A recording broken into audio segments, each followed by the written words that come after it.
Hello अस्सलाम वालेकुम दोस्तों। तो यार क्या हाल है। आज की इस वीडियो में हम टाइप्स ऑफ आर्ग्यूमेंट के रिगार्डिंग डिस्कशन करेंगे, ठीक है। और ये कौन सी टाइप्स है आर्ग्यूमेंट्स की, बाय कंक्लूजन, ठीक है, कि कौन से आर्ग्यूमेंट में किस तरह के कंक्लूजन्स पाए जाते हैं, तो इसके रिगार्डिंग हम डिस्कशन करेंगे, ठीक है। तो सबसे पहले आपके पास है प्रिस्क्रिप्टिव आर्ग्यूमेंट, ठीक है। अब ये जो है इसको आप इस चीज़ से नोट कर लें, शुड और शुड नॉट बी डन, ठीक है। और ये प्रिस्क्रिप्टिव जिस तरीके से नाम आपको समझ में आ रहा है, प्रिस्क्रिप्टिव का मतलब होता है बेसिकली आपका नज़रिया, ठीक है। प्रिस्क्रिप्शन का बेसिकली मतलब होता है आपका नज़रिया, आपका पर्सपेक्टिव क्या है किसी चीज़ के बारे में। तो बेसिकली प्रिस्क्रिप्टिव आर्ग्यूमेंट्स वो आर्ग्यूमेंट्स होते हैं जिसके कंक्लूजन में आपके पास आप मतलब कि जिसके कंक्लूजन में जो आर्ग्यूअर है या जो ऑथर है उसने अपना नज़रिया पेश किया हो, ठीक है। यानी कि उसने बताया कि भाई हाँ ये चीज़ करनी चाहिए या ये चीज़ नहीं करनी चाहिए, तो उसका कंक्लूजन इस चीज़ के ऊपर बेस करता हो। और फिर उसके बाद उन्होंने कुछ प्रोमिसेस पेश की हों ताकि वो उस कंक्लूजन को सपोर्ट कर सकें, ठीक है।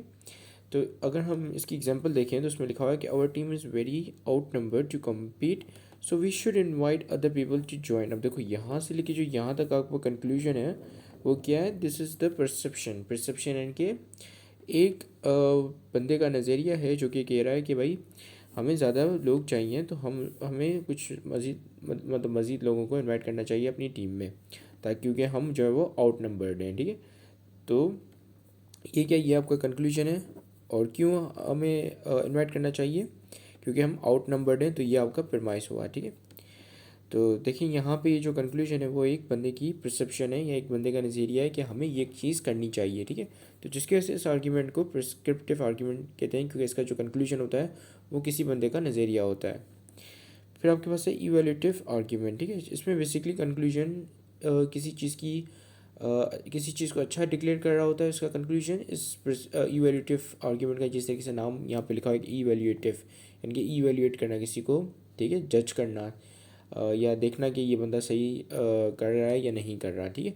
सो उसको हम इवैल्यूएटिव कहते हैं। इसको इसमें आप देख रहे होते कि कोई चीज़ अच्छी है या बुरी है। अगर अगर अच्छी है तो किस वजह से अच्छी है, तो उसके लिए आप इस इवैल्यूएटिव आर्ग्यूमेंट में अगर ये चीज़ अच्छी है तो उसके लिए आप रीजंस या प्रमाइसेस पेश कर रहे होते हो कि क्या क्या वजूहत हैं या किस बेसिस पे मैं आप बता रहा हूँ कि ये चीज़ अच्छी है। तो उस इस तरह के आर्ग्यूमेंट को आप कहते हो इवैल्यूएटिव आर्ग्यूमेंट, ठीक है। इसमें हम ये भी बता रहे होते हैं कि क्या चीज़ डिज़ायरेबल है या नहीं है, ठीक है। तो हमारा कंक्लूजन इवैल्यूएटिव आर्ग्यूमेंट में जो हमारा कंक्लूजन है वो ये चीज़ कंटेन कर रहा होता है कि वेदर समथिंग इज़ गुड और बैड, और वेदर समथिंग इज़ डिज़ायरेबल और अनडिज़ायरेबल, ठीक है।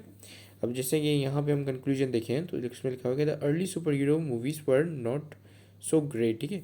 इसका मतलब कि ये क्या, ये हमारा कंक्लूजन है, क्योंकि ये चीज़ कोई पॉइंट है जिसको आर्ग्यूअर या ऑथर जो है वो कन्विंस करने की कोशिश कर रहा है कि वो अच्छी नहीं थी।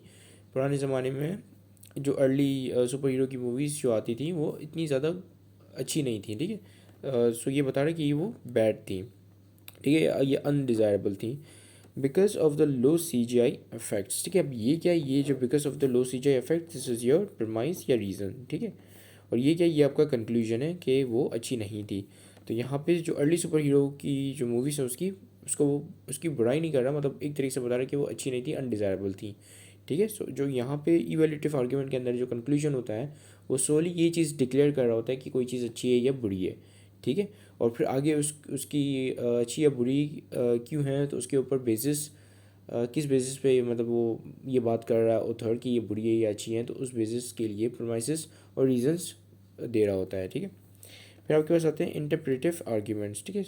सो इम्पोर्टेंस ऑफ समथिंग, ठीक है, ये जो है किसी चीज़ की इंपॉर्टेंस बयान कर रहे होते हैं वो, मतलब इसमें डायरेक्ट इन कंक्लूजन में डायरेक्ट ये लिखा होता है कि भाई ये चीज़ इंपॉर्टेंट है। अब क्यों इंपॉर्टेंट है, तो उसके लिए आगे प्रोमाइसेस मौजूद होते हैं, ठीक है। जैसे कि यहाँ पे हम देखें एग्जाम्पल में, इंग्लिश इज़ वेरी इंपॉर्टेंट, ये क्या है, ये कंक्लूजन है। इस पॉइंट को वो जो है वो आर्ग्यूअर प्रूव करने की कोशिश कर रहा है कि इंग्लिश काफ़ी इंपॉर्टेंट है due to its status as international language, ठीक है। सो ये आपका प्रमाइस आ गया, ये प्रमाइस है, और and this is your conclusion, ठीक है। सो ऐसा कंक्लूजन जिसमें ये लिखा हो किसी चीज़ को इम्पोर्टेंट करार दिया गया हो उस आर्ग्यूमेंट को, या ऐसा आर्ग्यूमेंट जिसके कंक्लूजन में किसी चीज़ को इम्पोर्टेंट करार दिया गया हो, तो ऐसे आर्ग्यूमेंट को आप इंटरप्रेटिव आर्ग्यूमेंट कहोगे। लेकिन एक आर्ग्यूमेंट में आपको तीन चीज़ों का होना काफ़ी ज़रूरी होता है, प्रमाइसेस, कंक्लूजन और अजम्पशंस, ठीक है। सो ये चीज़ें मिलके एक आर्ग्यूमेंट बनाती हैं। तो एक आर्ग्यूमेंट के अंदर अगर सिर्फ कंक्लूजन लिखा हो कि English is very important, so this is not an argument, ठीक है। आप किस बेस पे ये आप बात कह रहे हो कि इंग्लिश इंपॉर्टेंट है, तो उसके लिए कोई रीजंस भी होने चाहिए आगे। जैसे इसमें लिखा हुआ है कि क्योंकि ये इंटरनेशनल लैंग्वेज है, ठीक है, तो जिसका से ये इंपॉर्टेंट है। सो ऐसा कंक्लूजन जिसमें हो कि भाई ये चीज़ इंपॉर्टेंट है, तो ऐसे कंक्लूजन वाले आर्ग्यूमेंट को आप कहोगे कि ये इंटरप्रेटिव आर्ग्यूमेंट है। फिर आपके पास आते हैं कैजुअल आर्ग्यूमेंट, जो कि कॉजेज़ और इफेक्ट्स बयान कर रहे होते हैं, ठीक है। इसमें इन इन इन आर्ग्यूमेंट्स के अंदर जो आपका कंक्लूजन होता है वो किसी ना किसी कॉज का अफेक्ट होता है, ठीक है। यानी कि इस अफेक्ट्स को यहाँ पे ये कंक्लूजन्स होते हैं और ये कॉजेज़ जो आपकी प्रमाइसेस होती हैं, ठीक है। ऐसे आर्ग्यूमेंट में, कैजुअल आर्ग्यूमेंट में, ठीक है, इसमें क्या होता है कि भाई ये कॉजेज़ हैं और इन कॉजेज़ की वजह से ये अफेक्ट्स आ रहे हैं, ठीक है। सो ये अफेक्ट्स आ रहे हैं और जो यहाँ पे कॉजेज़ होते हैं वो उसको एज अ रीजंस वो पेश करता है, ठीक है, अपना ऑथर। तो ऐसे आर्ग्यूमेंट्स को आप कैजुअल आर्ग्यूमेंट्स कहते हो। जैसे कि यहाँ पे एग्जांपल है कि lot of people became bearish, ठीक है। Bearish basically this is a stock market terminology. इसका मतलब होता है कि काफ़ी लोग ने शॉर्ट पोजीशन ली हुई है। शॉर्ट पोजीशन ली हुई है मतलब कि वो लोग मार्केट के अगेंस्ट जा रहे हैं, यानी कि वो तब फ़ायदे में होंगे जब उनको जब मार्केट नीचे गिरेगी तब उनको मतलब फ़ायदा होगा या प्रॉफिट होगा, ठीक है। So lot of people became bearish, ठीक है, due to which stock market crashes. अब ये क्या, due to which, this is a fact, ठीक है। ये अफेक्ट है, क्या अफेक्ट है, यानी कि कोई चीज़ हुई। अफेक्ट का बेसिकली मतलब होता है इम्पैक्ट, ठीक है, किसी चीज़ का इम्पैक्ट हुआ, ठीक है। सो ये अफेक्ट आया, अफेक्ट क्या आया कि कोई चीज़ हुई, कोई एक्शन हुआ, एक्शन क्या हुआ कि स्टॉक मार्केट क्रैश हो गई। अब इसके पीछे क्या कॉज क्या था, कॉज ये था कि लोग काफ़ी बेरिश फील कर रहे थे, ठीक है। सो ये क्या, ये कॉज एंड अफेक्ट को यहाँ पे ये आर्ग्यूमेंट बयान कर रहा है कि ये कॉजेस हैं, इस कॉजेस की वजह से ये अफेक्ट आया, ठीक है। सो ऐसे आर्ग्यूमेंट को आप कहोगे ये कैजुअल आर्ग्यूमेंट है, ठीक है, नॉट कैजुअल कॉजुअल आर्ग्यूमेंट, ठीक है। फिर आपके पास आता है फैक्चुअल आर्ग्यूमेंट, ठीक है। ये basically normal type of argument होते हैं जो कि इन तमाम आर्ग्यूमेंट की कैटेगरी में नहीं फॉल करते हैं, ठीक है। सो ऐसे आर्ग्यूमेंट जो कि ये तमाम आर्ग्यूमेंट्स की कैटेगरी में फॉल ना करें, उनको आप कहोगे ये फैक्चुअल आर्ग्यूमेंट, ठीक है। ये नॉर्मल टाइप ऑफ आर्ग्यूमेंट होते हैं। जैसे ए बी है और अगर ए बी है और बी सी है तो ए सी होगा, ठीक है। सो ए सी है, दिस इज़ योर कंक्लूजन, ठीक है, and the rest of the two statements were your premises. अच्छा, जैसे कि यहाँ पे लिखा हुआ है कि ऑल कैट्स आर ब्लैक, और sorry, all cats are blue, Tom is a cat, so Tom is blue, ठीक है। सो इस तरह के जो आर्ग्यूमेंट्स होते हैं वो फैक्चुअल आर्ग्यूमेंट्स होते हैं, ठीक है।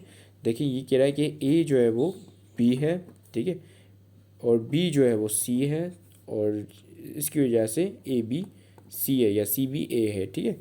सो इस तरह के जो आर्ग्यूमेंट्स हो, जो इस तरह का रिलेशन बनाते हो या इस तरह का कनेक्शन बना रहे होते हो, तो इस आर्ग्यूमेंट्स को आप कहोगे कि ये फैक्चुअल आर्ग्यूमेंट्स हैं, ठीक है। सो इसी के साथ ये वीडियो कंप्लीट होती है। Thank you very much for watching this video.